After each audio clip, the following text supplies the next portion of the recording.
Welcome back to Straight Facts. It's Friday. It's me. It's Dom Hussam. As ever, how are you, my friend? You well? I'm good. Big up to you for having me. Big up everyone in the chat. I hope KJ does not end the stream again.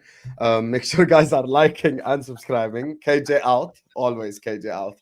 Until he edits the intro again for a third time. But yeah, big up to you guys.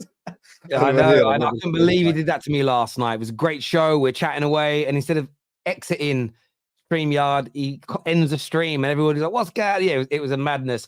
Viewers, welcome. I want to give a big shout out to Jenny_LFC, who super chatted already. Didn't say anything, but super chatted already. That's absolutely so kind of you indeed. So thank you very much for doing that, Jenny. I appreciate it a lot. Lots to talk about today. We'll be obviously previewing, getting your perspective on the big game this weekend, the big title clash between Arsenal and Liverpool. We are going to be looking at a really interesting situation that Chelsea are facing, which could lead potentially to their relegation if the experts are to be believed. We're going to delve into that in a little bit more detail, listen to what the professionals have got to say about that as well. But I wanted to start with, of course, it's been trending. Jordan reaching the semi-final of the Asian Cup for the first time in history. I didn't know. I didn't know. Well done. Congratulations. We beat Tajikistan. We made it to the semis. Let's go. Nice. Well done, Jordan. Thank you. Did you expect to go this far? Absolutely not. Oh, okay. This is a true underdog story right here. This is like, if we win the Asian Cup, it's basically the equivalent of Leicester winning it. It's the first time we made the semi. Damn. There we go. Well, congratulations to Jordan for doing that. I wanted to start, though, with young Kobbie. I keep saying Kobbie. It's in my head. Kobbie. I'm going to stop saying it. My head's gone. Mainoo. Absolute stellar goal last night. Top-class performance. The big question is he really a generational talent? What do you think? No. Generational talent, no. I'll be honest with you. I think, look, some people, we need to relax a little bit. I think generational talent is a word that you can only throw at people who are really, really, really, really, really talented and generational.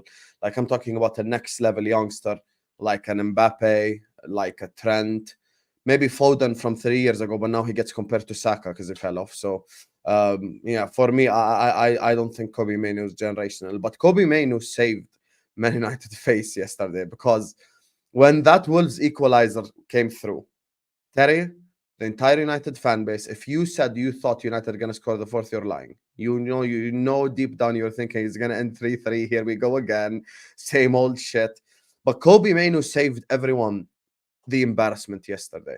That guy, the wages of Bruno, of all the players. I'm not singling out Bruno, but he's the first guy that came to my mind because he was playing rugby yesterday. But the wages of Bruno, Maguire, Varane, all of these guys, they need to just give their weekly wages to Kobbie Mainoo and go like, thank you, because you actually saved us the embarrassment. And that wasn't even a goal that anyone created for him, but he actually created the goal for himself, by himself.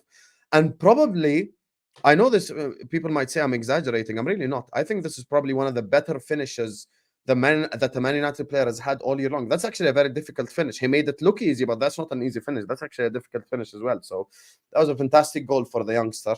Obviously, his confidence grows. I was shocked Ten Hag didn't sub him off the way he's been moving with the substitutions lately. But I think overall, look, it's easy for me to come up here and just bullshit. But sometimes we have to be honest as well. Not every time it's banter. We have to be real. Yesterday's game, if I'm being completely honest, I still think the team that deserved to win won. Because those first 60, 70 minutes, you were all over Wolves. If I'm just being dead serious, Man United could have been 5-0 up. Let's just say it as it is. But they just missed counter-attack after counter-attack after counter-attack after chance after chance. Wolves decided to come back probably last 20 minutes and play some good football. They're like, yo, Man United ain't that good. Let's try. And they tried and they scored. But I think at the end, probably the better team won. But is Kobbie Mainoo generational? No. Because to be generational, you need to be Mbappe, you need to be a Trent, you need to be even a Haaland, like someone who excels at something to the umpteenth degree type thing, or is something like, you know, that as we say, we see once in a generation. Kobbie Mainoo, you know, could if he continues performances like this, he could, you know, become like a Foden level or a Saka level. But I don't think generational is a step too far. I suppose you've got to look at it from the perspective of what is the definition of a generational talent. If it's the best in their position of a generation, then I understand saying no, because that would mean you'd have to think Mainoo is the best number 8, the best midfielder of his generation. I don't necessarily think that. I think generational talent is just a new word for how we talk about a player that's going to be world class, or we think is going to be world class. I just think it's probably been taken. It's probably an Americanism that I'm not even aware of, but I bet it's been taken from American sport and how they speak of the next guy. Was Wayne Rooney generation when he first came out? Everton. Yes, yeah, but and that's why I don't think you only. I think there can be more than one at the same time, because Cristiano Ronaldo, Lionel Messi, Rooney are of similar ages and were all looked at in that same light at 18 years of age, and all of them had amazing careers. Ronaldo and Messi more so than Rooney, but at 18, 19 years of age, they were all seen as talents that could go on to be world class. Now, the phrase generational talent wasn't used. What we used to say was world class ability. I think this young man could become world class. Saying they're a generational talent is just a much cleaner, more concise way of saying this player could become world class, could become one of the best in the world. So again, it depends on your definition of how you see the phrase. So I don't rate many of the players that come out of the Man United academy. Genuinely, like a lot of the United viewers will tell you on here, KJ used to bleat on about Ethan Laird getting game time. Thought he was good, but nowhere near Premier League level. Everyone used to rave about Elanga. I never got it. For years, everybody told me Chong was going to be this baller. I don't remember one good moment in a Man United shirt in the first team. Who else at Tuanzebe? Angel Gomez. There was the number 39 guy that played under Van Gaal. That could have been Borthwick Jackson. That could have been Tyler Blackett. That could have been Paddy McNear. That could have been. The thing is, we've had loads of these players that have come through, and people that have watched me long enough will, if they're being honest and they're being intellectually honest, they would say I haven't really raved about most of these players. I thought Rashford was highly talented when he came through, and I stand by what I believed then. We all know Mason Greenwood was. I believe that Garnacho has got a real raw talent that could be nurtured into something very good. By the way, I never said he was generational, and I'd never said that. I never said that he was generational in that regard. Since Rashford stroke Greenwood Garnacho, midfield wise, I haven't rated a midfield player genuinely that's come out of our academy, barring Pogba, but he left and came back. I haven't rated a midfield player like this since Paul Scholes. That's how talented Mainoo is. He's got shades of Scholes. He's got shades of Seedorf. Those are big words, Terry. Be careful. They are big words, but I don't. This is where I get what you're saying. Like the Liverpool fans were calling Szoboszlai young KDB, basically. Like you have to be. You have to wait a little bit. Yeah, I understand waiting. I'm not saying he's going to be as good as them. Let me be very, very clear. That's what people hear when you say that. I'm saying the most talented young midfielder we've had since Scholes. No, I agree. Doesn't mean he's going to be as good as Paul Scholes, but the talent is there. What he now needs to do is keep his feet on the ground. He has to work hard. He has to persevere. 100%. The club has to fix its culture. The reason, listen, Greenwood's situation, I'm going to separate it because I don't think you can hold that on the club. Rashford, has he progressed where I would have wanted him to have gone? No. Some of that's on him. Some of that, I believe, is down to the club. If you believe that we kill the really talented players, what the hell do we do to the slightly less talented players? You know, it stands to reason. I look at Garnacho and I see improvements in areas, but I just think this kid needs structure around him. Starting to get it now. They haven't even fixed him a position down yet. I don't think people as bad as people think. I feel like people scapegoat him too much. No, I don't think he's that bad. Like there's something there. You could tell there's something there. Of course, there's something there. You don't do what he's done so far, but he's also playing in a dysfunctional team. How much better would Garnacho have been if he'd have broke into the Man City team, into the Arsenal team in the last 18 months, the Liverpool team in the last 18 months? People might not like to hear this, but I think he'd bank for us, to be honest with you. Oh, we kill for you guys because he's so good in front of goal, which is actually what we want. Like, we need someone who's good in front of goal. Yeah. I think that's and this is just it. And as I say, Mainoo's got this talent, and he has been our best player this season in the 12 games that he's featured in. The way he dominated that, it wasn't just the goal lot. The goal in itself was out of this world. Get it in midfield, take a man on, to nutmeg someone, to send the defender the opposite direction with a dummy, and then to caress it into the far bottom corner in the 97th minute of the game when we'd just thrown away a 3-1 lead. If you isolate that and take it away, he was still the man of the match last night.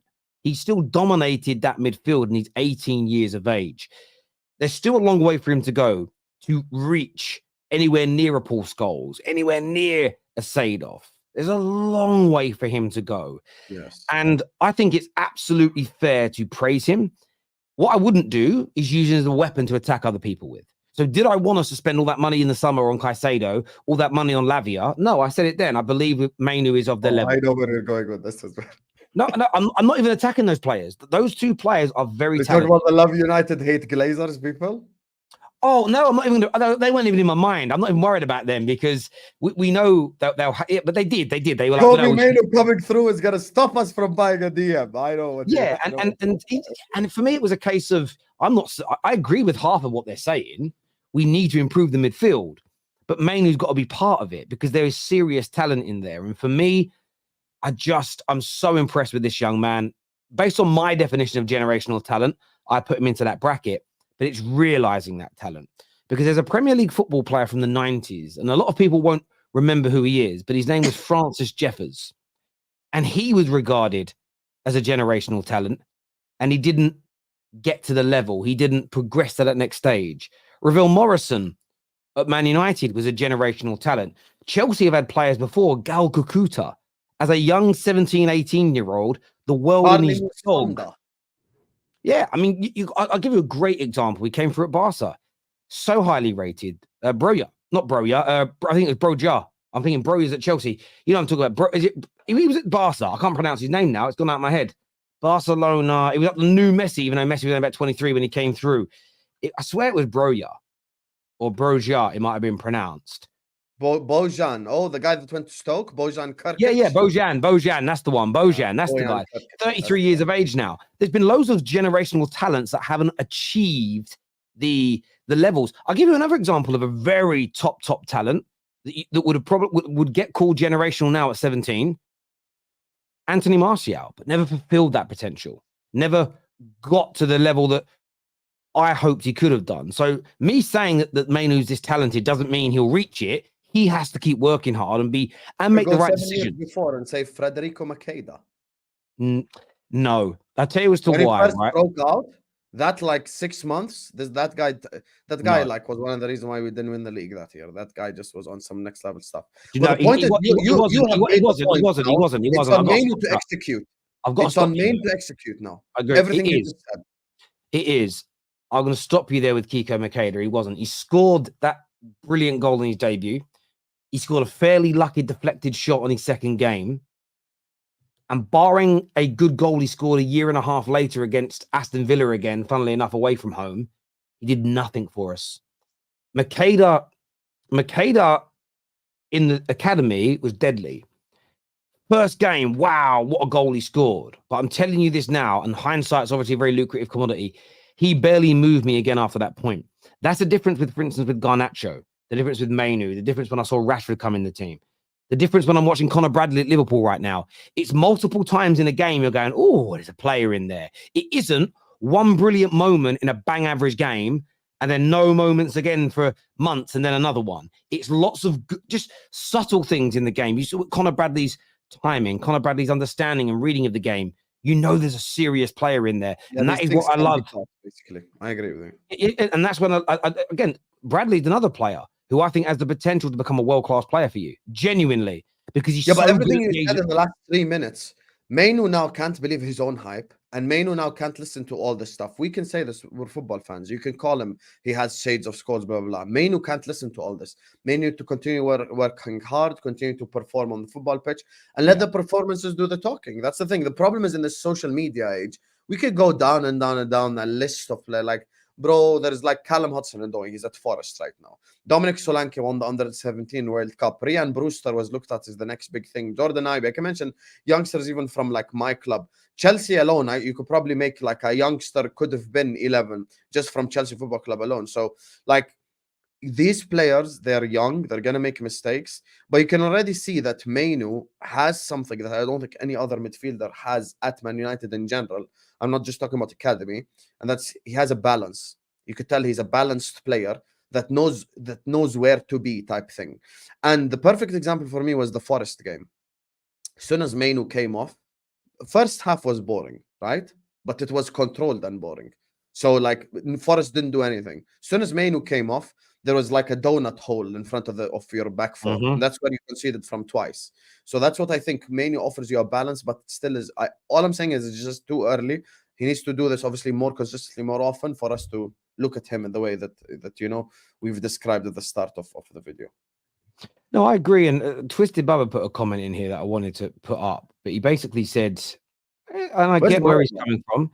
He says, generational talent can only be judged retrospectively, not in advance. That's where I understand why you would do that, but I disagree. Having the talent or ability can be spotted now. Fulfilling that potential, you don't. That's the retrospective bit. You know, there are some people that are great singers, great dancers, great actors. Doesn't mean they go on to win Grammys and sell millions of records or break box office records. Maybe they don't work hard enough. Maybe they fall out of love with the industry that they're in. Doesn't mean the talent wasn't there. You can see Mainoo's talent, how hard he now works. And by the way, decision making. If Man United don't improve as a club, if he decides to stay here, like Martial did, like Pogba did, like Rashford has, you'll damage your career, which is why, by the way, I do hold Gerrard, I do hold Harry Kane accountable for where they sit in terms of the legend status in the Premier League based on what they did or did not win, because they made the conscious decision to be in those places. If Mainoo stays at Man United and we don't improve, and he doesn't get to the level that his talent suggests, he is massively he holds a huge element of responsibility surrounding that because he chose to be here. So I'm very consistent in that approach, So yeah, look, it's going to be an interesting one to see what he turns into. Some comments here that says, Terry, you always say do not sensationalize headlines. The actual links are all might talks. Big up you two. Hate your clubs, but love you lads. I don't know what you there. I'm unsure. Yeah, maybe. I mean, look, I'll always put out again. The problem is with titles, there's only so many characters you can put in here. So when you talk about 3 or 4 subjects, you have to shorten things. I can't write in this title today, Chelsea are in danger of being relegated due to FFP breaches unless they raise 100 million by the end of June. That's the whole title gone, and it's not very more than 100 characters to begin with. Yeah, exactly. So I can't write the full sentence as a title. You've got to abbreviate it down. But I hear you. Thank you, God's will. I appreciate it. Hi, Terry. I'll come to that one in a minute. Hussam, what's your take on Nunes? Listen, I think Darwin Nunes is the unluckiest striker in Premier League history. Like the game against Chelsea, I think if Terry's entire experience of punditry and myself, and we bring like Carragher and Neville alongside us, we cannot explain what the hell happened in that game.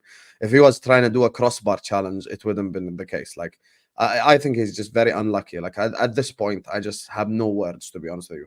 How do you hit the post 4 times, even from the penalty spot or the crossbar? I just don't get it. The thing is, like, he's actually making the smarter passes. So when it comes to passing, he's very good. Like, it just makes no sense. He was signed to be our Haaland, and then he's like our Ozil now. Anytime he plays a pass, it's like perfect into the feet of the guy, and then anytime he shoots, he misses. So that's why I think he's more effective on the wing, actually. Yeah, it was actually a crazy game. It was actually a crazy game the other day. Big up, Sam. Thiago is back, and Salah ripped. Is ripped. My guy. Thiago's back, eh? Let's hope at least he plays just these next 3 months. He'll be a massive addition, of course, but just need him there for 3 months, just without injury.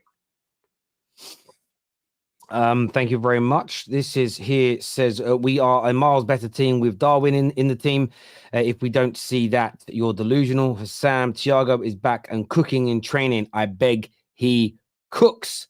You know, I love that super chat. Nate puts the word back in quotation marks because he knows, like, you know, Thiago being fit is like a myth at this point. Like, you eventually get into, obviously, look, everyone knows how talented the guy is, but his fitness is just, it's kind of like our version of Thomas Partey, to be honest with you, but at a much higher level because Thiago is obviously much better in terms of like career wise and stuff. But look, if he can stay fit over the next 3-4 months, it's obviously great for us. And with Darwin being in the team, making us better, I agree with that as well. I just think there needs to be a little bit of clinicalness in front of goal because it's just like I think he had 11 shots against Chelsea and didn't score. That is a madness. Hey, guess who is injured again? Lol begins with a T. Studio Hooks.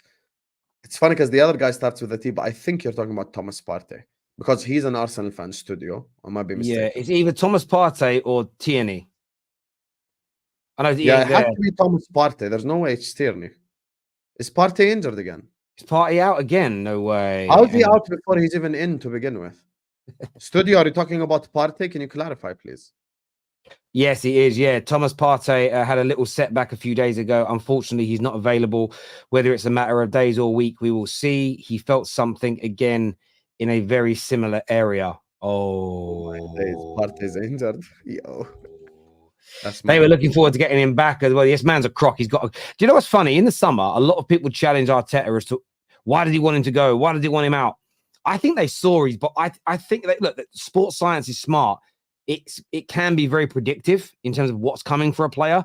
I think they foresaw a lot of this. I think they saw his body just breaking down and went, we've got to try and move this. They should have let him go for that. They should have sold him. Yep. They should have sold him in the summer and then reinvested it into, got rid of him and brought in Douglas Luiz. They'd be in a much better position. Yeah, that's crazy that he's out again. That is crazy. I thought Studio Hooks was joking, but like it's actually true. Partey is actually injured. Yeah, I just want to check that now. Damn. Hey, Terry, how you doing, bro? I'm good, thank you. He says, is Sava okay after the last straight facts?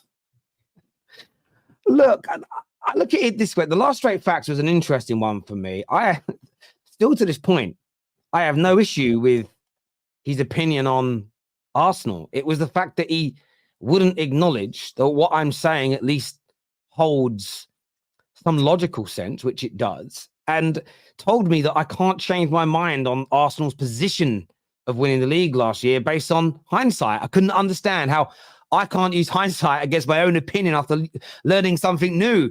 It was confusing me and I lost my temper, but I was sitting there like, it's like I've now agreed. This is the irony. I now agree with all of you that they had little to no chance last year of winning it based on what you all told me, that they wouldn't handle the pressure.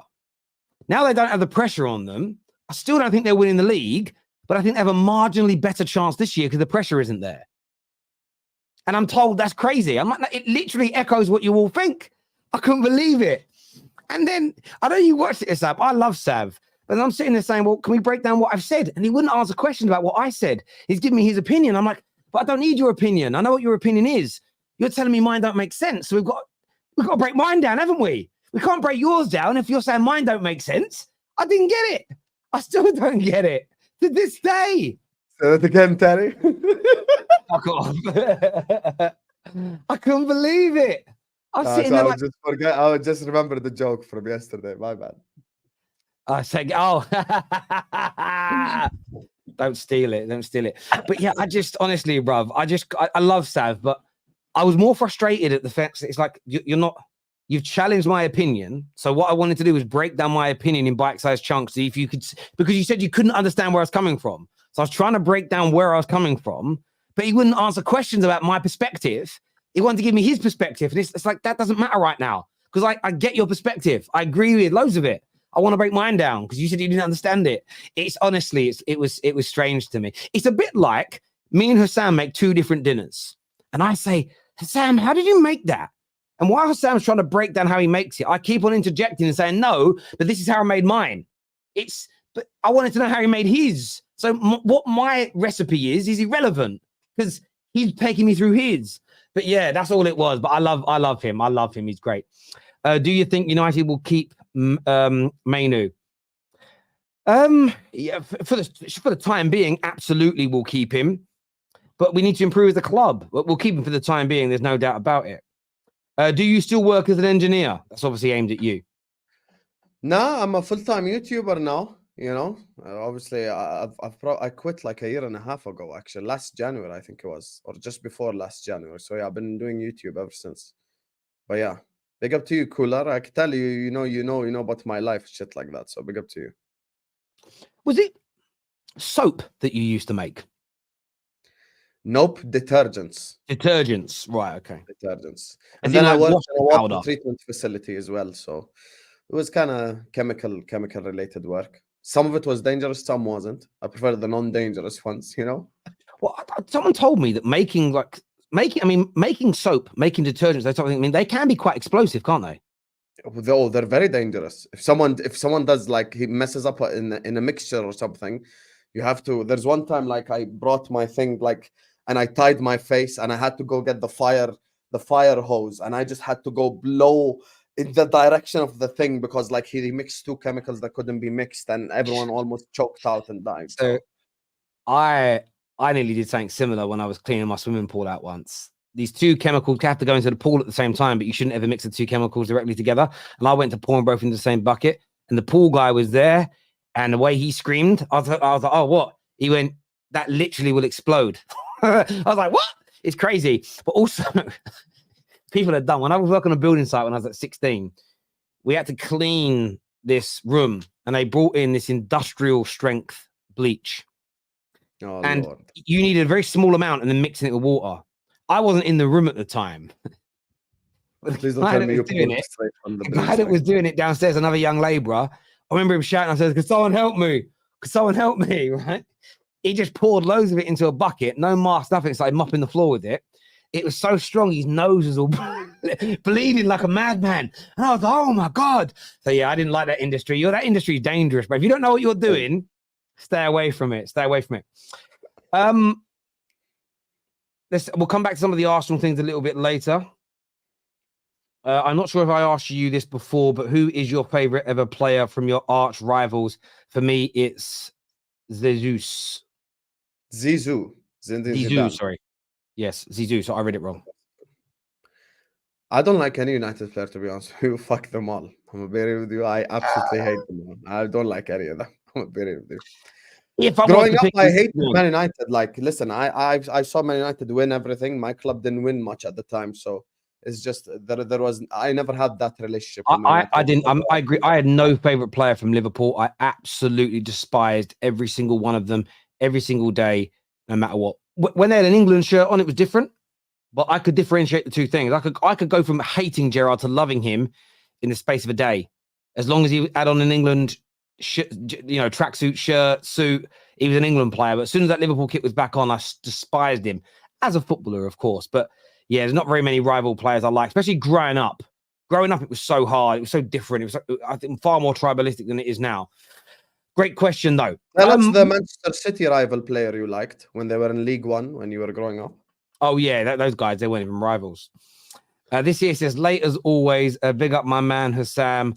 The show yesterday was lit, Habibi. Always a pleasure working with you late night. I appreciate you, Matthew. Big up to you. But I wasn't late today. I was actually here on time. So you can hold that, but big up to you for the super chat. There we go. Look, I want to speak a little bit about Chelsea because they're facing, if what this expert says is true, coupled with the news around the investigation into them breaching FFP and payment regulations that they've reported themselves to the Premier League and UEFA for. I want to play this video very quickly for the viewers to see regarding their FFP situation, because it doesn't sound good. So it's about 2 minutes long, but take a little listen, people, and then we're going to delve into this in more detail. Chelsea have spent, since Boli and Igbali came in, Chelsea have spent something in the region of £1 billion. So how have they managed to get around FFP? That's what everybody's asking. Yeah, well, look, they've used... Is there trouble on the horizon? Tricks of amortisation. In my mind, there's certainly trouble on the horizon, and they will certainly fail financial fair play for the current season, unless, and it seems to me very unlikely, that by the 30th of June this year, they sell well over £100 million of players. But the window that they can now do that, now that the window is about to slam shut, or close quietly anyway. Or, yeah, close quietly this year. Yes. It's going to be very small because the season's going to finish and we've got the Euros. So if you look at someone like Gallagher's going to be in the Euros from the 14th of June. So if they want to ship Gallagher before the 30th of June, they've got to move very, very quickly. And again, the likely buyers are going to know that Chelsea need to sell players. This breach that Chelsea are lined up for is much bigger than Everton's breach. And most importantly, from an aggravating perspective, they will consider it deliberate. It won't be, they can't hide behind having built a stadium or inadvertently breached financial fair play. So if they breach, when it comes to the assessment of the sanction, and remember the way this works. If they breach or when, now well, that I they've think breached. they'll breach, but the period, the accounting period is not over yet. I mean, let's be fair to Chelsea. And, I have lots of people telling me, well, you just sell Conor Gallagher for 60 million, you sell Brozier for 40, you sell James for 30, or, whoever it is. People come up with this list of players that they can just sell. But there's no buyers. There's no money in the game at the moment outside of the Premier League. And the Premier League are not stupid. They're not going to bite on these crazy prices for players that they don't rate that highly, where they know that Chelsea are over barrel.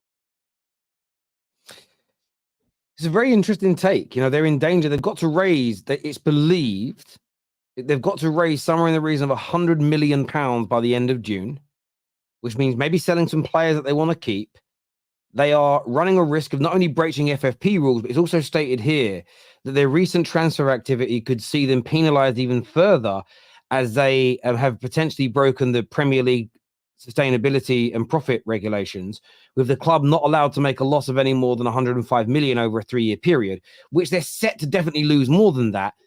And there's very little of those losses that have been spent on infrastructure, the women's game, youth players and the academy. Chelsea were banking on getting back into the Champions League this year. There's no doubt about it, and raising 70, 80, 90 million pound more. And I know Chelsea fans say, well, this keeps being said about us. It's kind of nonsense. With the way the Premier League has demonstrated its teeth to Everton twice now, to Nottingham Forest, the way they're going after Man City, I don't understand how Chelsea fans can sit there and just think this is all 100% going to be okay and there's nothing to worry about here. I mean, the one thing I'd say though, just before I actually say my opinion on it, Terry, didn't they say the same stuff last summer? Remember when they had to sell players by certain deadline and stuff like that? But didn't the same thing happen last year? They certainly did. There was similar things being said, but not with this much vim. There was sort of loose elements of it, but they've spent lots more money. It's another year without Champions League football, and the problem that they may face. And people are, some of this is surmising, some of this is a hypothesis. But there's a lot of, the reason why I believe lots of clubs have not spent in January is because they've seen the punishments of Everton. They've seen the punishment now being handed down to, or the charges being handed down again to Everton and again to Forest. And their view is, we all lost more than 105 million, but we thought we'd be able to write this off and write that off. We thought we'd be able to make sure that this goes under a youth academy development and this goes under here and this goes over there. Maybe the way people have been doing their accounting to write off these losses, the Premier League are no longer accepting. And it's the way everybody has just gone bang and stopped spending. That's the big red flag here. It's not a specific attack on Chelsea.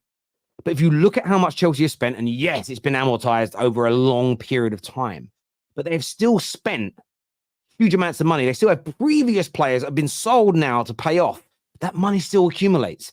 And it's 2 years with no Champions League football, maybe 2 years with no European football. That is, without a shadow of a doubt, over 2 years, that's what, £150 million hole that you can't just replace. It's not as though they're new sponsors. I hear what you're saying now.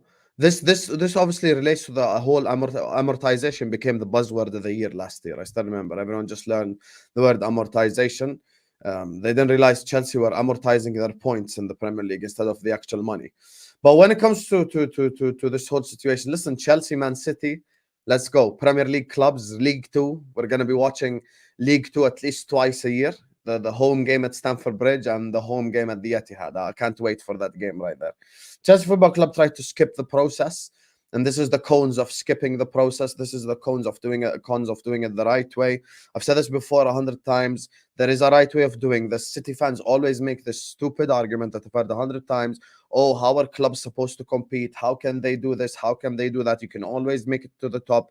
Brighton, Aston Villa, and Newcastle are an example of 3 clubs who can win the league in the next 3 years. In the next 3 years, they have a chance of winning the league if they spend money smartly, make a series of 3, 4, 5, 6 correct transfer decisions, have a manager who can win the league, and you can win the league. It's not a thing where you have to just lump money at it.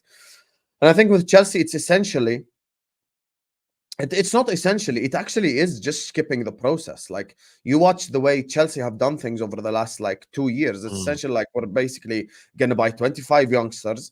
And instead of us developing 3, 4, 5 youngsters at a time, we're just going to develop 20 of them. And because we're going to develop 20 youngsters at a time, it's a position where it's like, oh, it's now a bit crazier because of this whole amortization stuff.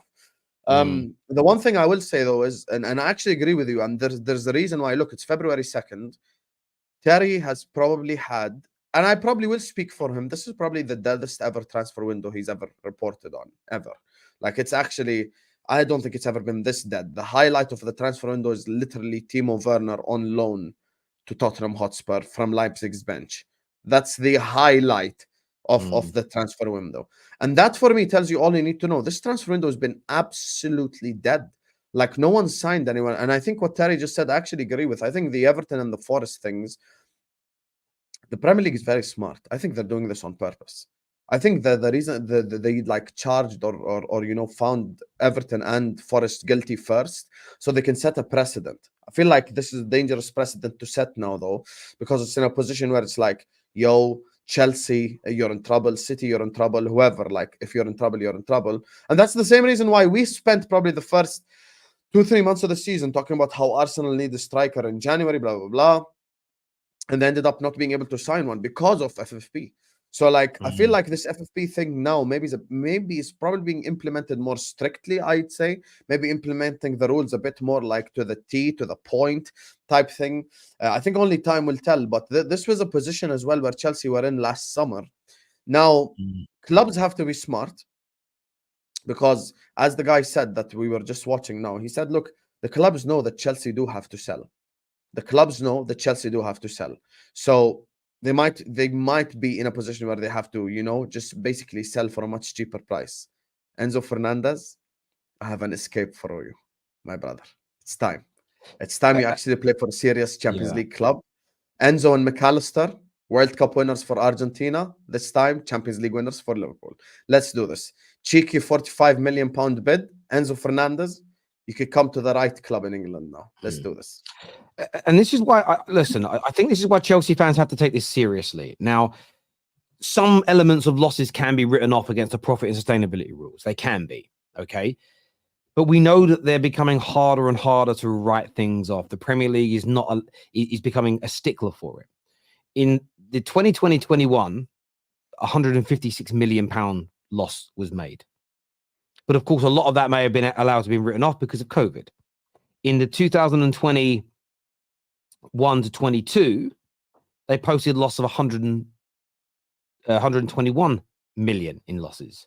Now, they normally, in around the end of March of every year, so March 2024, they will post the 2022-23 results. I can't fathom how they make a profit. It's impossible. Because of what they've spent in that time and not being in the Champions League. So I even if they win the league, I don't think they make a profit. So exactly. So you also look at this in the last 4 years, according to the Swiss Ramble, they've lost a hefty 343 million in totality over the last 3 years. Now, this is how it feels the Premier League are going. That certain elements that they've allowed you to write off in the past, they're no longer allowing people to write off under. So this is why Chelsea fans, I just don't think you can sit there like a bunch of, or a flock of ostriches burying your head in the sand. You should be knocking on the front of your club's door saying, what the hell is going on? What the hell is happening? What direction are we going in here? What are we? Because if, as the experts are predicting, this is going to be looked at as deliberate breaches because you've just spent it on players. If you've spent money making your stadium bigger to generate a bigger income, as an example, you can look at that as you've inadvertently failed. What you've tried to do is spend money to make more money so that you're in a profit. But if you just seem to have spent loads of money to try and win and it hasn't worked, that means you're deliberately overspending with no guarantee, not guarantee, but the likelihood of you generating an even bigger income from that is still quite low when you look at the situation. So if it's believed that they deliberately did it, if they had a 10-point deduction last year, they'd have been relegated. If they were to get more than Everton, because they're saying it's bigger than Everton's, potentially, they get a 15 Well, or... Chelsea snitching on themselves as well 3 months ago. So that's a separate situation. If they got 10, if they got a 15 or a 20-point deduction this season, as an example, that would put them on, that would put them in the relegation zone. So Chelsea, I don't know. I understand how Chelsea fans are not asking more questions of their football club in this circumstance. I'm worried about this, and I'm not a Chelsea fan. I'm worried about it because I stand up for the clubs when it comes to them being mismanaged because of this very reason. Because of this very reason, that can put clubs out of business. Now, isn't it ironic though? Imagine it turns out that it's another loss and they're losing. Isn't it amazing that there's rules in place that will stop the owners, like this month just gone by, from spending even more, creating even more debts on the football club? Because if they weren't stopped, if there was no regulation in place to at least put a buffer up, say, whoa, slow down, where could this end up? Where's the end? How long is a piece of string? On top of that, there's the investigation that's currently going on, where they have reported themselves to the Premier League for multiple breaches, what they believe to be deliberate breaches to circumvent FFP and to circumvent profit and sustainability rules. Now, no one knows what they're going to find. The fact they've reported themselves is not a good look.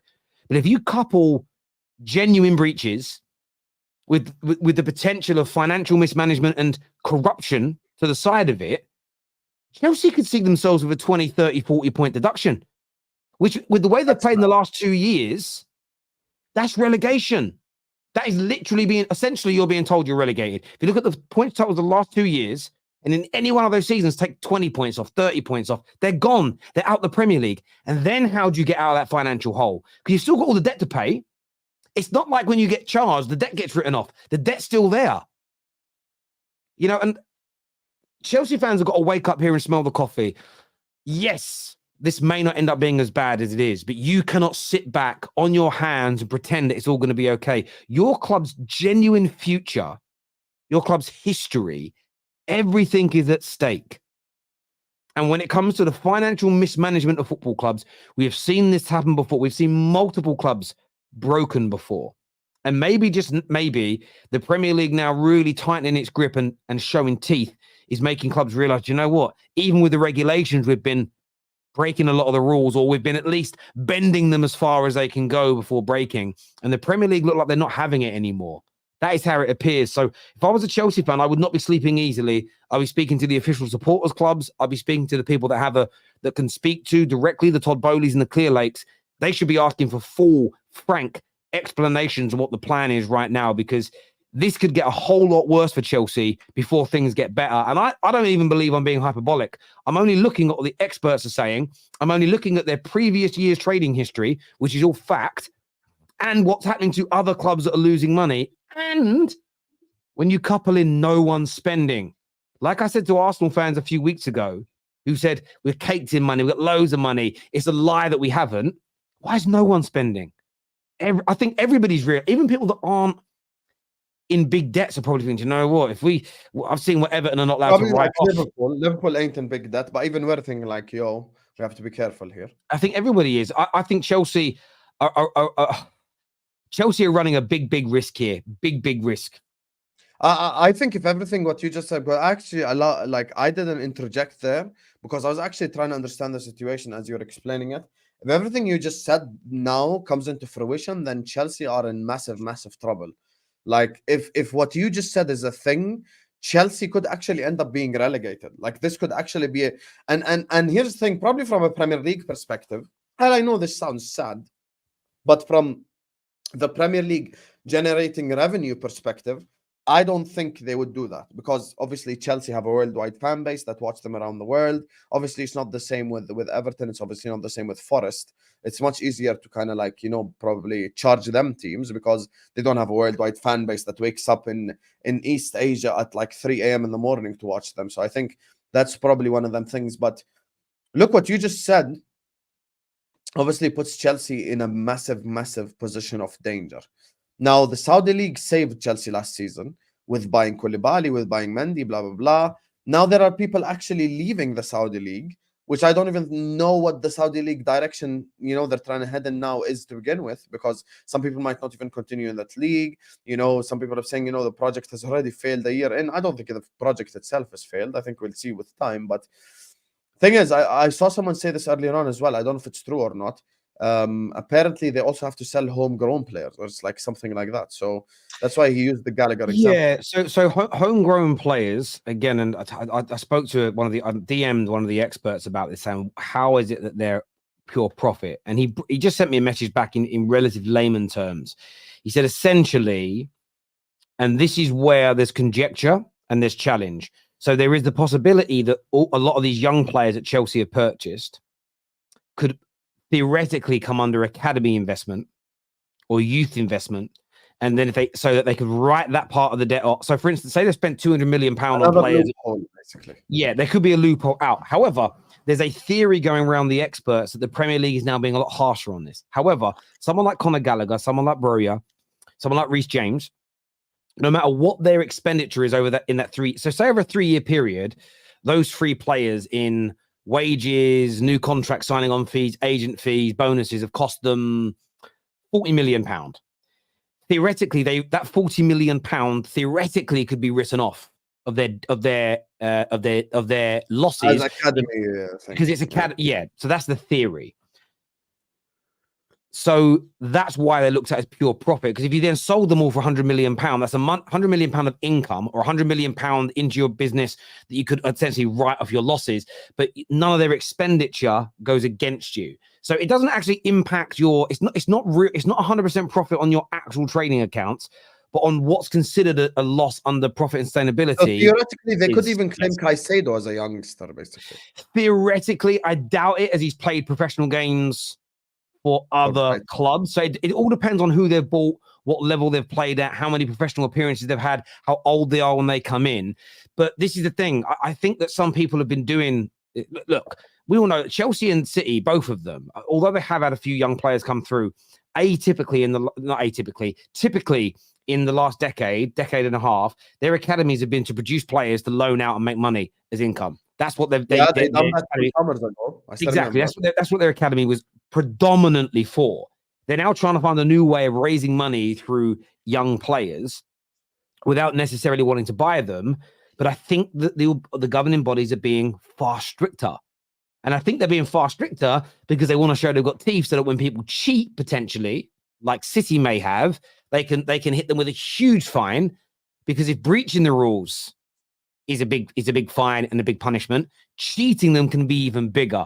So I think it's all a knock-on effect from there. And as I say to Chelsea fans, look, you guys have just got to be knocking on the door of your football club, and you've got to be asking what's going on here.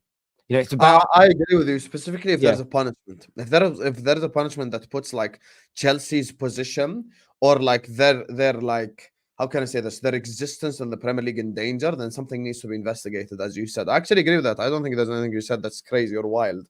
I just think I'm looking at this current situation right now, probably from a Premier League perspective, it doesn't really benefit them if they relegate Chelsea at all, even from a monetary perspective. That's why they might hold back on that a little bit, or hold back on the punishments. But what you just said regarding the loopholes, maybe that's something, you know, Chelsea will do. Just look for a loophole, look for something like that, where it's like under academy investment, perhaps, you know. I think they do have enough.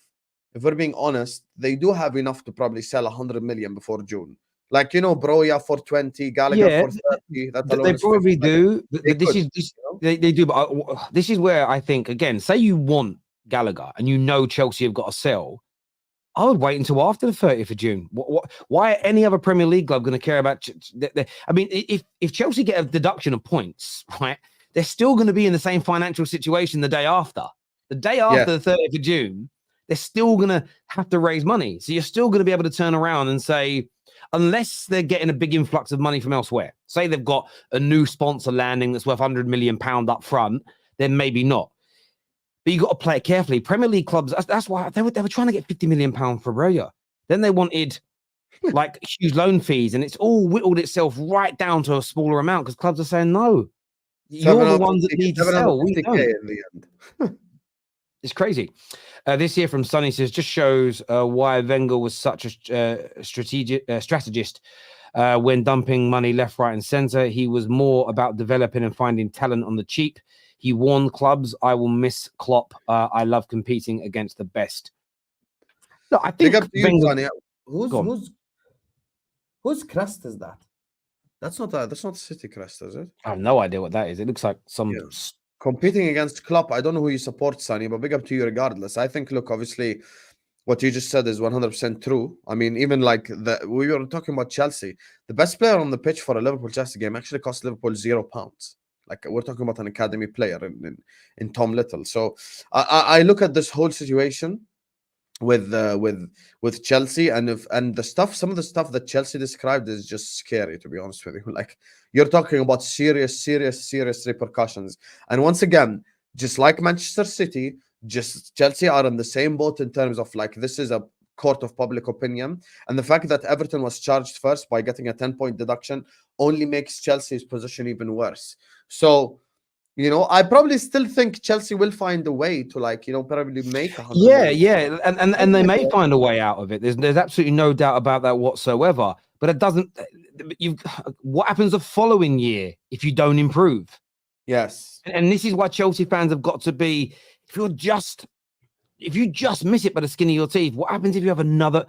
If you're just missing it by the skin of your teeth, how are you buying Victor Osimhen in the summer?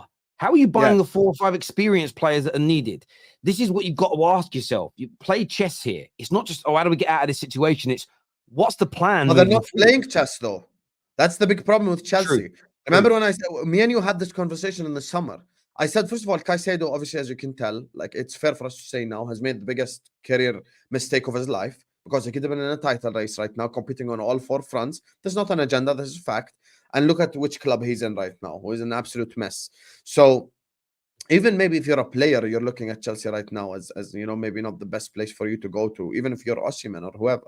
So I don't see them as a club that's playing chess at all. Playing chess would be signing 3, 4, 5 players, you know, instead of you signing 25.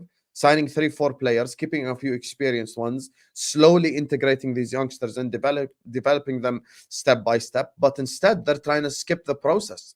They're literally skipping the process. All they're doing is they're basically saying, we're going to do this whole youngster thing ASAP and just kind of try, you know, do it as fast as possible. That's what I think the problem is. Mate, I think listen, I feel like I've massively got the Chelsea situation wrong, but if I'm being honest now, I really thought they knew what they were doing. And although some of the approaches appeared to be unorthodox, hindsight's lucrative. That's one that I can hold my hands up and say, yeah, it's hindsight. Define hindsight. Yeah, it's just it's crazy to me. It's gone this way. It has, and I thought I didn't think there'd be anywhere near FFP problems, because I thought you're never going to spend that amount of money without knowing you're bringing.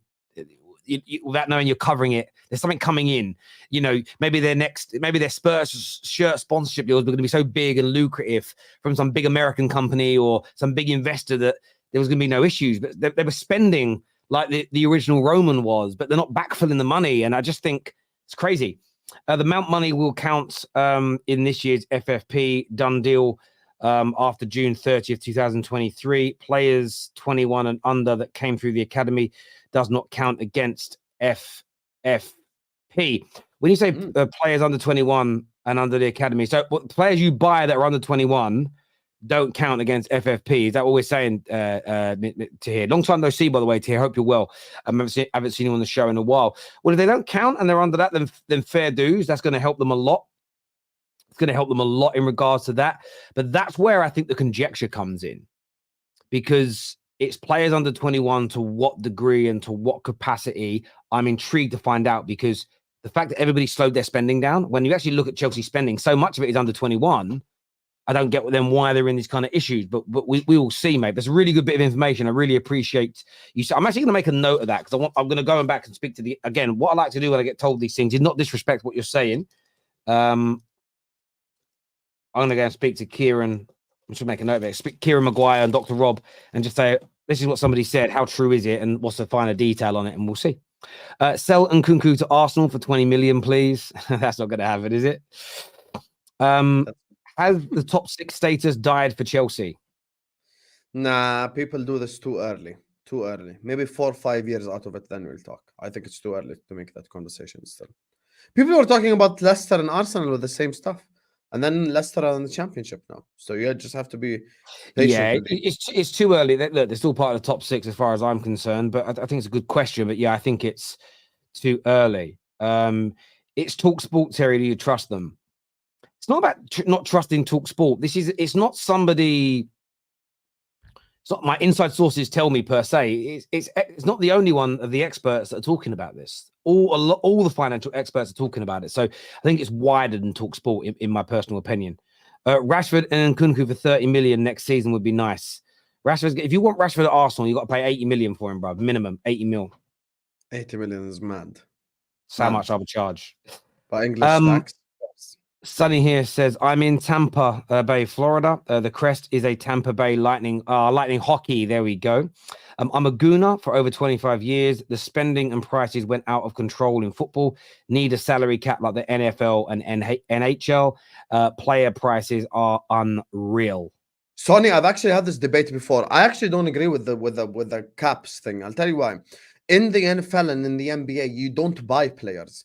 You trade for players. So you trade a pick, or you trade another player for a player. So essentially it would be like, Liverpool send, I don't know, Darwin Nunez and like Tsimikas to Chelsea for Enzo Fernandez. That doesn't work. That's a problem. And I think with salary caps, the reason why I also don't think that works in football is there's a 25-man squad.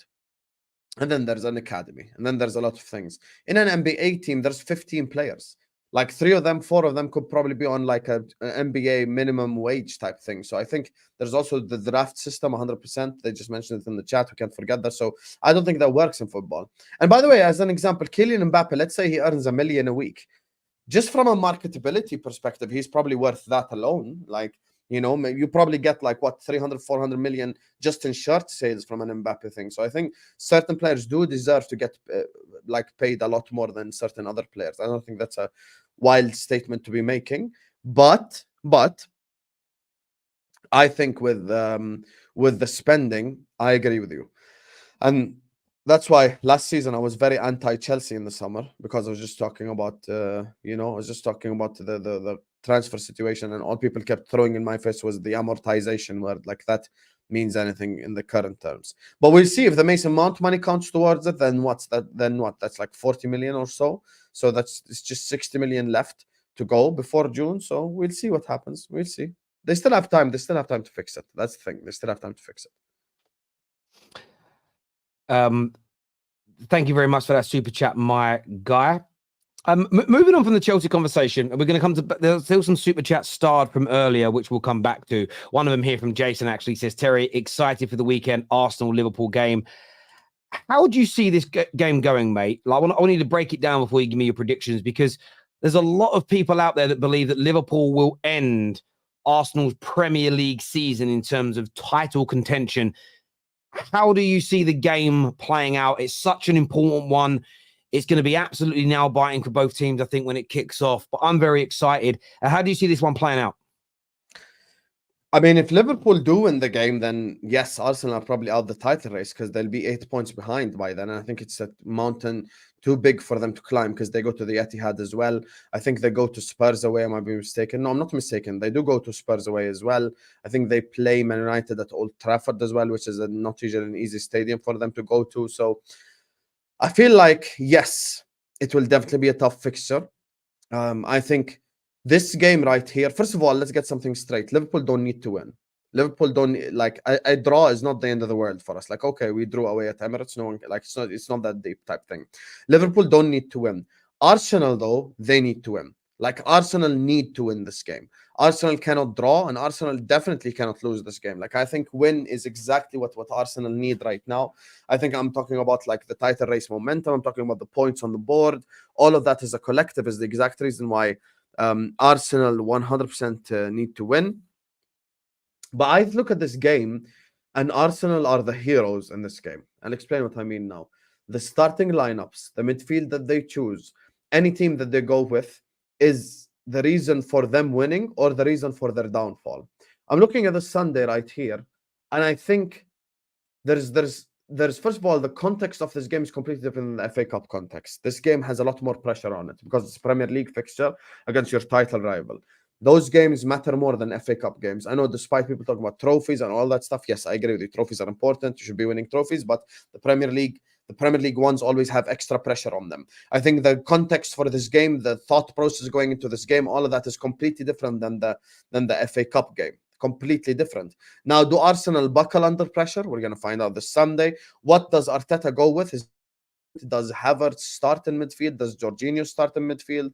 If you start Jorginho, you probably get a bit more control, but at the same time, Jorginho will probably get eaten alive and overrun by the Liverpool midfield.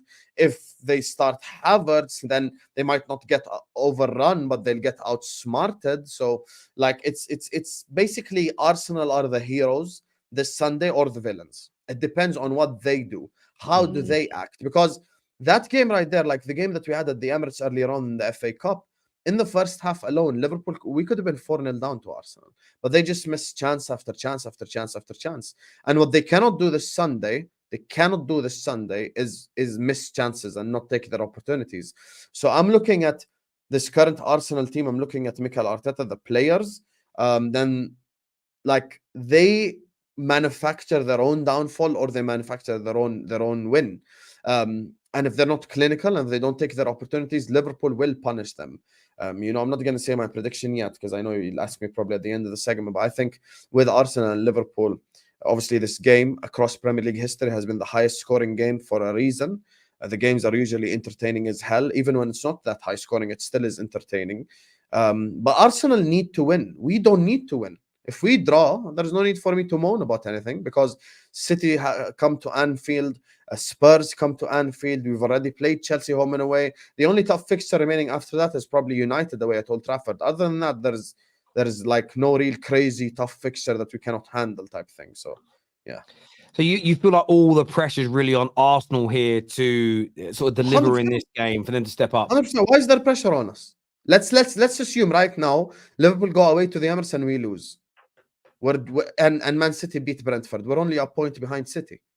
And that's probably the most. No, that's not probably the most. It is. This is the most difficult game still remaining for us to play this season. Arsenal away is the most difficult game for us remaining to play this season. So the pressure is all on them.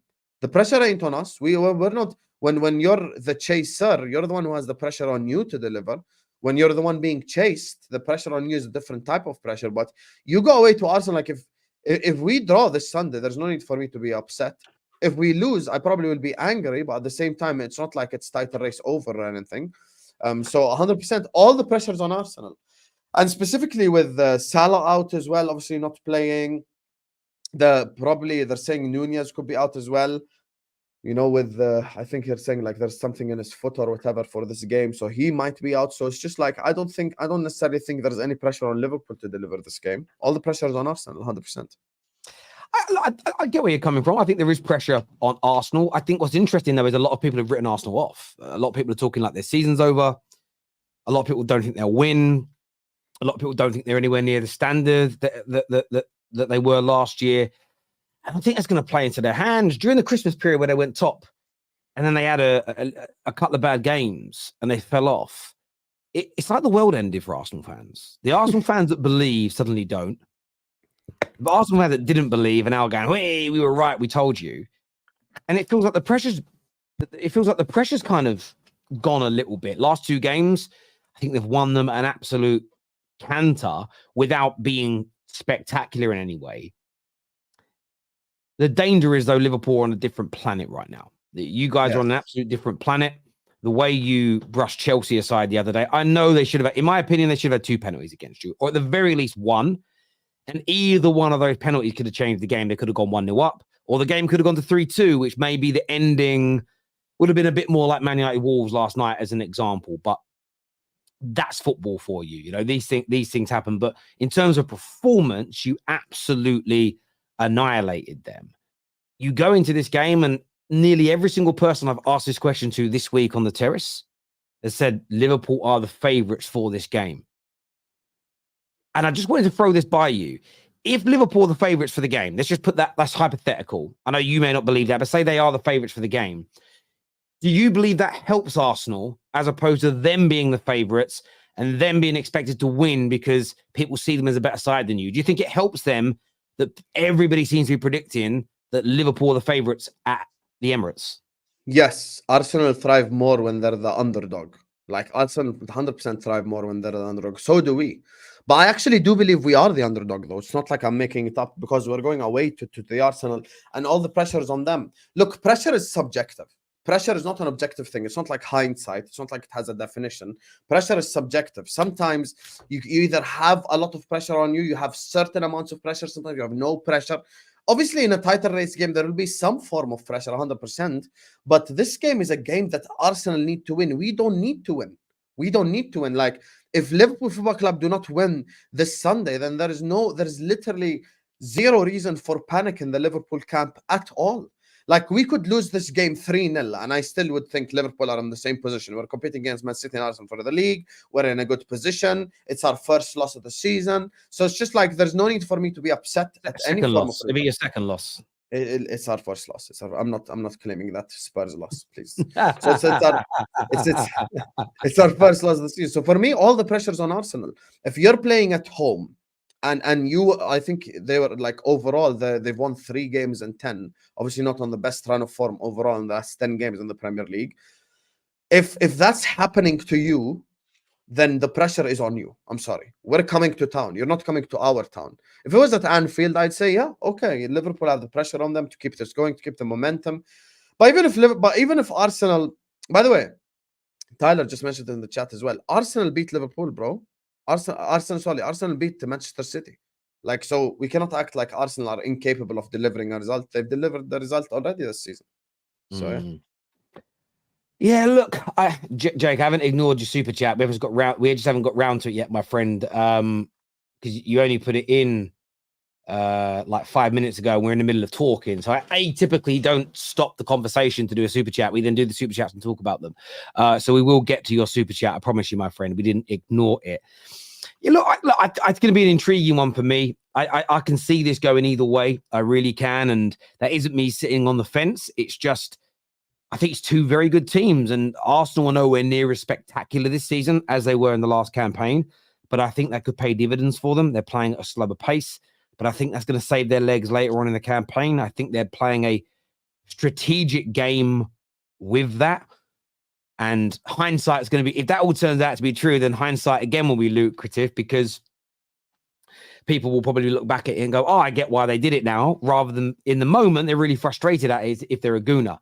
But yeah, like, I'm excited about this one because I think if you guys win this match, it's game over for Arsenal. Well, Arsenal are then going to struggle massively because overcoming you and City at the same time becomes a very, very tall. And they go City away as well.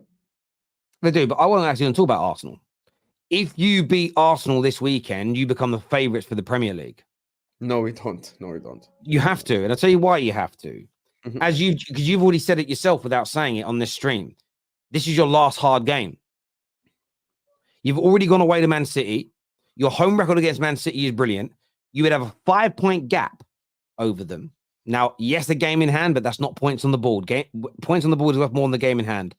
You would have a 5-point gap over Man City. And as you have just stated, this is your last hard game. You've got Man United away, which I still think is also difficult. It's difficult. It doesn't matter, Terry. You're too smart for this. Awful. No, Man United is always difficult. Okay. Arsenal, you got Man United left. Yes. All your tough away games, especially against your title contenders, the 6-pointers would be done. And you'd have a 5-point gap. You can't sit there, a team, in your opinion, that hasn't lost all season, who's on Yes. fire, And having played their 2 toughest away games of the season and be 5 points clear at the top, you can't sit there and then say we're not the marginal favourites to win it if all your hard games are done. That cannot exist. Let me tell you the difference between me and Arsenal fans from last season, with hindsight and without hindsight. I've been here before. I know what Manchester City are about from February until May.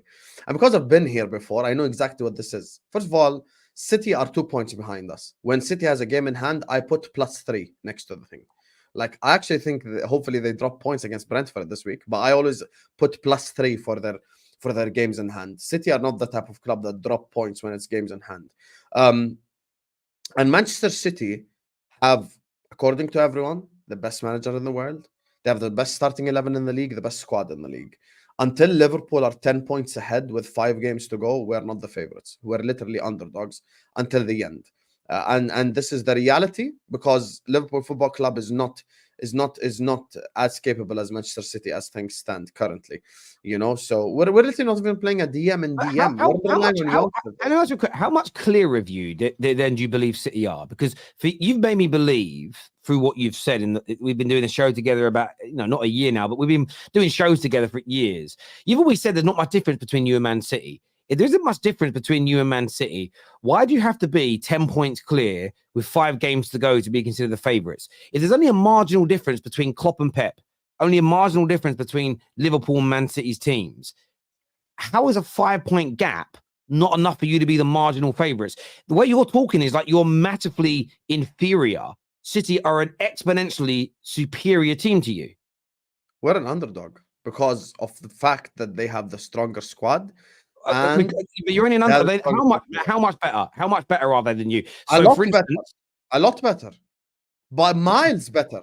We have 4 players that start for them, and 4 players that start for any team in world football. Other than that, we don't have anyone that starts for them, and that's Alisson, Trent, Van Dijk, and Mo Salah. Other than that, Rodri, KDB, Bernardo Silva, or whoever. That's already better than all our midfielders. Erling Haaland is better than all our forwards, bar Mo Salah. Like, this is the thing. Like, I'm looking at the City team. The City team is really good, bro. Like, they have. I understand, though. I understand that they'd get more in a combined 11. But is there that much difference? And what I mean by that is, for instance, they get to have Bernardo Silva in the team. Do you think Bernardo Silva is light years ahead of all your midfield players? Yes. I'm genuinely asking. Yeah, you think that Jack Grealish is light years ahead of your left-hand side attack? No, not Jack Grealish. Not Jack Grealish. And the reason I ask is because I think they're better, but I don't think they're so they're just. I don't think like all you can see in the distance is dust. I don't think they're leaving you behind. It's not like me racing Usain Bolt, but it's like you're trying to make it sound like, oh, they're just amazing, and we're these scrubs that can't do too much. I think you're playing it down, mate. We're scrubs. We could be underdogs. We're underdogs. That doesn't mean we're scrubs. You're not underdogs. Don't use the word underdogs. You make underdogs sound like you're a Disney movie, bro. Stop it. Listen, it is a Disney movie because Klopp announced he's leaving as well. So it's definitely not a Disney movie. Stop this nonsense. It's a Disney movie, and we're the underdogs. Listen, Manchester City are Manchester City for a reason. They won 5 titles in the last 6 years, and you want me to sit up here and say I'm favorites against them? I'm underdog. I'm underdog until it's mathematically impossible for them to win the league. Until there is no chance for City, until we're 10 points ahead with 5 games to go, then we're still the underdog. We could be 10 points ahead with 5 games to go, and I'll tell you we're still the underdog, and City are the favorite. Simple. And the funny part is, you know how City fans actually prove my point. When I said Trent, Van Dijk, and Mo Salah, there was people in the chat going like, Trent doesn't start ahead of Walker. Okay, thank you for proving my point even further. So we have 3 players that start. I get that. It's just yeah. I can't believe you're not underdogs. Terry, injuries will exist. Shit will happen from now to the end of the season. If Konate alone, if we have an injured Konate, then it's a long day for us. That alone screws us. Konate has played 2 years ago 11 Premier League games, and the year after that he played like 18 Premier League games. So yeah, we're underdogs, definitely underdogs. But we have to take it a step at a time. This is not my first rodeo. I've been here before 3 times with Manchester City. If you think I'm gonna pipe up in January and February like Arsenal fans did last season, then you are mistaken. I don't pipe up in this time. King Winter here says, I will say it for you, Don Hassam, with chest, Liverpool for the league, is what one of our members here, King, has got to say. You told us how to say this name the other day. Soren. Here says, we do not want to give pole position to Man City. Pressure is also on Liverpool to win this weekend. Love the show. Yeah, listen, I agree. I think there is pressure on Liverpool. There is pressure, but who has more pressure, Terry? Be honest. More pressure on them to win this Sunday. So again, this is where it becomes a little bit semantics. I think you've got a great point. There's more pressure on Arsenal, but thank you. But both have significant pressure. So just because theirs is slightly more doesn't mean there isn't. I don't even think it's slightly more. You have acknowledged along with me that if Arsenal lose, it's probably curtains for them, right? 8 points behind in February. Like, obviously, it's going to be a massive mountain to climb. But then you losing, but again, by your own logic, you just said if you were 10 points clear with 5 games to go, only then would you think you're favourites. So if you lose this weekend and you end up being only 2 points ahead of City, then with a game in hand, you think their game in hand is 3 points. That means with it'd be 23 games each. That means with 15 games to go, there'd be 1 point behind you. Based on that logic, your season's over pretty much. No, it's not. I'll tell you why. Because as I just said, Liverpool Football Club are capable of winning this league. I've never denied this.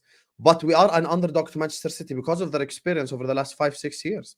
Now, this has nothing to do with Man City. Put Man City to the side. We're talking about Liverpool and Arsenal for this Sunday. For this Sunday, Arsenal are at home. Check number 1. Arsenal lose to Liverpool. They go 8 points behind. Check number 2. Pressure on Arsenal because they're out the FA Cup and the Carabao Cup as well. Check number 3. I'm not even saying there's no pressure on Liverpool. Anytime you put on a Liverpool shirt and go onto the stadium, you have pressure on you. But pressure is also relative. Because Arsenal losing this game is a disaster. Liverpool losing this game, we go again next week.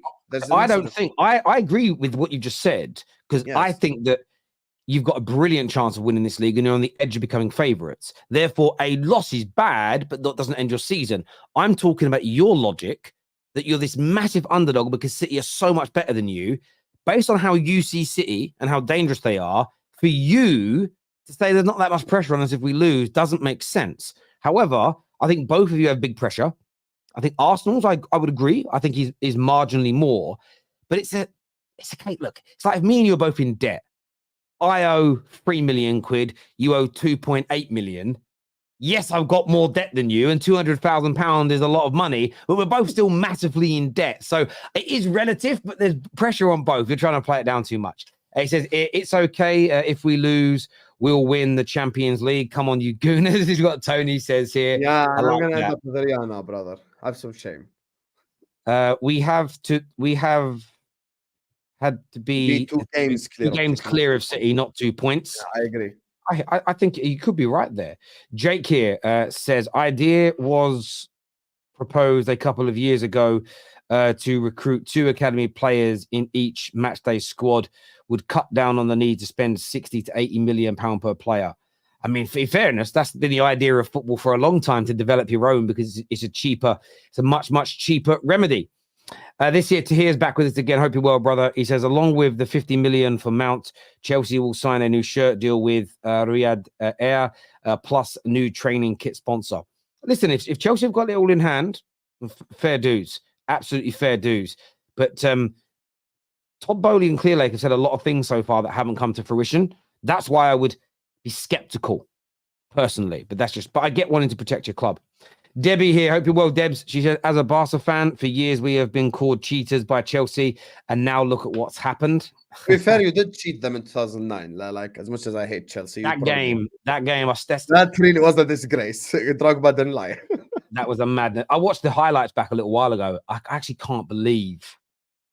The referee never refereed the Champions League game again, by the way. Do you know what's crazy about that as well? Like, they beat us in the final as well. I now wish we had Chelsea, because a year later, we were actually an even better team than Chelsea were. we were much closer the year before. We could have done back-to-backs, man, if we played Chelsea. Oh, my days. I don't want to think about it. It makes me stressed. Sam, I said I was still bitter about the 4-0 when I said the top three will be Arsenal, Liverpool, City. I am bitter, but that bitterness is towards my club and players. What is your most hurtful defeat ever, guys? Terry, don't lie. There's only one right answer. Be honest. There's two defeats for me that were the most painful. One of them, we didn't actually lose the game. We won the game. And that is, of course, the Aguero moment where we lost. That felt like a defeat because we had the title and then Aguero scored. The other one, there was two. They're neck and neck. I got three. And they're both Champions Leagues. Porto, when Jose knocked us out and did the knee slide. And then when Real Madrid knocked us out in 2013 with a nanny red card. Those three defeats hurt me more than any others because I feel like with all of them, in all three of those years... That is being a fraud today. That is being an absolute No, I'm not being a fraud. And do you know what? Listen, the 7-0 was... I'll talk about the 7-0 and the 6-1 in a minute, right? I'll talk about those That one two. is in the Wikipedia pages. Like, Yeah, that one is like in your biggest... I'll tell you as to why. I'll come to them. Those three are the biggest. One literally took the Premier League out of our hands. That hurts. You could beat us 20-0, and that wouldn't hurt as much as that Aguero moment. I know it because I've experienced both, and I know which one hurt more, right? Because if I said turn around to you now and said, what game would you rather have not gone your way?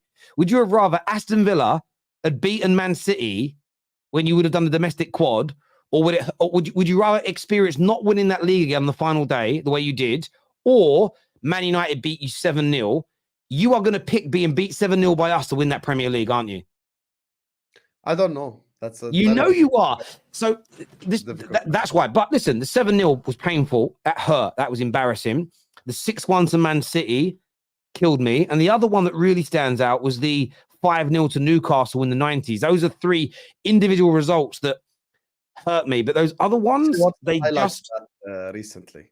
Was it Shearer who dinked your goalkeeper? There was one. No, it was Albert. That was Albert that did that. Albert did that. And I think, it's one of these things where the reason why those league defeats, although in all of those seasons we didn't go on, I don't think we went on to win the league in any of those seasons. We might have done in the Newcastle one. I'd have to go back and check. We're talking 25 plus years ago, nearly 30 years ago. But it's the reason the Champions League ones hurt is because when that happens, you're out. And there's nothing you can do about it. When you have the league, bad results in the league, you can bounce back the next week and win, or you can go on to still win the league again. But those Champions League ones just felt so unjust because we essentially got robbed in both. We scored a goal before they did. It was ruled out. VAR would have fixed it. And we were dominating Madrid, leading the game, and then an inexplicable red card cost us. So, yeah, those two are the ones that hurt me the most, personally. My one is the league game against Chelsea. If they get relegated, I'll be the first one to dance on their grave. And the Madrid, the Karius final. That one, I felt like we really were going to beat Real Madrid. Yeah. But then Loris Karius happened, unfortunately, and the Salah injury. Everything went wrong in that game. That was just a disaster. Mate, and again, I agree with your choices because those ones, they essentially stopped you lifting trophies, and that always hurts more. It's not even losing. Was it 2-0 to Chelsea lost that day? In the end. Yeah. Yes. Losing 2-0 to Chelsea at Anfield doesn't even sound embarrassing to a Jose Mourinho Chelsea, but it's the context of the situation that makes it hurt.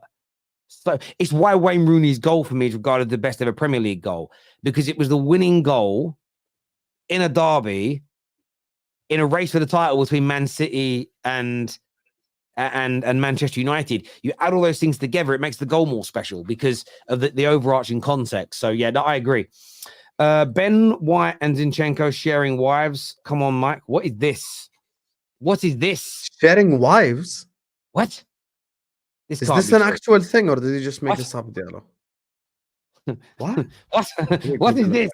Oh, what is this? Is this true? No. I'm literally searching Ben White Zinchenko right now. Can you imagine? They've been doing wife swap. Wife swap at Coney. What the hell?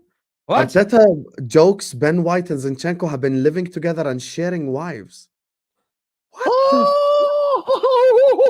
That's from the Athletic as well. It's obviously a little bit of a miscommunication, but it don't sound good. Oh, wow, really? Ben White. Let me search this guy. Just search Ben White Zinchenko, and it's literally headline news right now. There's such a funny meme. You know that meme of DT where he celebrates and then he stops? It says Ben White when his wife is pregnant, but he realizes it's Zinchenko's. But yeah, Arteta attempt to make light of Zinchenko and Ben White's full-time disagreement against Newcastle in midweek game by joking they have been living together and sharing wives. Oh my days. Oh, hang on. Oh, hang on. I can get the video. I'm going to get the video. I'm going to get the video and play it. I want to, because sometimes you need to hear the comment for it to make sense. Reading it can read, because I'm getting all madness of thoughts in here. Do you know what I'm saying? I'm getting all madness. It sounds like Ben White, episode of the thing is, Ben White looks like he might enjoy that, bro. Ben White looks like the kind of guy that would enjoy that. And I like, it'd be like, yes, innit? Right, let's see what he said. White and Zinchenko, are they friends this week, or are you encouraging that sort of level? White and Zinchenko. Yeah, they've been in the same house for the last 3 days, sharing wives and everything. So that's fine. They living together. They're living together now. They are best mates. In all seriousness, is that the sort of not the living together, the kind of getting? You don't argue with somebody you don't have a great relationship. You know that happens because you have the trust and you have the chemistry with somebody to react. That sort of level, White and Zinchenko. Yeah, they've been in the same house for the last 3 days, sharing wives and everything. So that's fine. They're living together. They're living together now. They for the last 3 days, sharing wives and everything. So. Wow, he did just sharing wives and everything. Oh my goodness. oh my. No, it's not AI. This is not oh my God. What a comment. I wonder how their poor wives feel. Like, oh my days. It's a joke, but I just. Have no words. My God. Oh my goodness. Oh, I just see the funniest meme. Can you imagine? Anyway, when Karius won the Champions League for Madrid, that was Scouse, his worst words. Terry, you're not understanding Hussam. He knows Klopp is a failure compared with Sir Alex and Jose with only one league title. Lol. Big up to here. You know that. Yeah. Oh, compared to Jose and he ain't at Jose and Fergie's level. We know that. You know, Tahir, what's funny? I actually realized what Terry just said about him not seeing you for a while, because just last week I put both above Klopp, but that's a terrible joke right there. So yeah. Big up to here. Hope you're well, my bro. Hussam Arteta will defeat Klopp, and I will be there. The battle of heritage begins on Sunday. Studio Hooks, 2 places I want you to be this Sunday. My watch along and the Football Terrace match reaction. Be there. You get me on both streams. And if Liverpool win or we draw you, then me and you are gonna have a conversation. I'm gonna call you out every time Liverpool score a goal. So yeah. There we go. Scarlett says, if the Premier League truly believes we broke FFP, then just deduct points already. Pointless delaying the inevitable after spending $1 billion on strangers. Well, Scarlett, we've got to wait for the trading accounts to come in. That's such a mad super chat. No way she just said spending $1 billion on strangers. Yeah, you got to wait for the trading accounts to come in and everything else that's going on. Absolutely. Don't just deduct it now. Although you've got to do it properly, in my personal opinion. But there we go. Van Persie, Barca Red hurts more than the 8-2. Do you know what? I actually think. Listen, I think Arsenal's defeats, certain Champions League defeats for Arsenal, must hurt much more than the 8-2 by Man United. Of course they do. Of course it. Thierry Henry passing it to Victor Valdez 3 times. 100% that would have been worse. Mikel has to come out and clarify this bad joker. Do you know what will probably happen? He'll probably be made to apologize because some people will not. I can see that he tried a joke.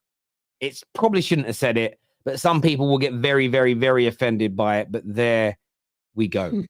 Look, I want to thank everybody that tuned in today. We are live again in just over an hour on the Top 6 show tonight, where we're going to have Igal. We've got Dennis. We have Ram. Who else we got on the show today? KJ sent me a list. I forget off the top of my head. We've got Ram coming on. Who else we got here? We got Staffy. We got Winter Surfer. We actually have the unofficial pundit coming on as well. The unofficial pundit will be here. So it's going to be a fire show at 6 p.m. So make sure you're all back for that, please. I want to see all 1,700 of you here for 6 o'clock live when we go on the air, please. It'd be amazing to us if you could do that. Until next time, people, take care. Goodbye. God bless. And I'll see you all again soon.